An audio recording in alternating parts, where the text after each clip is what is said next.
شروع اللہ کا نام لے کر جو بڑا مہربان نہایت رحم والا ہے۔ آسمان کی قسم جس میں برج ہیں، اور اس دن کی جس کا وعدہ ہے،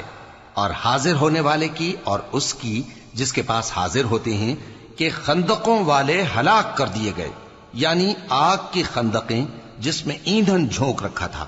جبکہ وہ ان کے کناروں پر بیٹھے ہوئے تھے اور جو ظلم وہ اہل ایمان پر کر رہے تھے ان کا نظارہ کر رہے تھے، اور ان کو مومنوں کی یہی بات بری لگتی تھی کہ وہ اللہ پر ایمان لائے تھے جو غالب ہے، سب خوبیوں والا ہے، جس کی آسمانوں اور زمین میں بادشاہی ہے، اور اللہ ہر چیز سے واقف ہے۔ جن لوگوں نے مومن مردوں اور مومن عورتوں کو تکلیفیں دیں اور توبہ نہ کی، ان کو دوزخ کا اور عذاب بھی ہوگا اور جلنے کا عذاب بھی،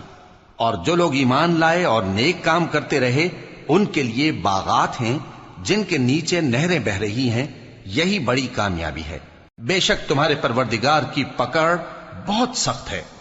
وہی پہلی دفعہ پیدا کرتا ہے اور وہی دوبارہ زندہ کرے گا، اور وہ بخشنے والا ہے، بہت محبت کرنے والا ہے۔ عرش کا مالک، بڑی شان والا،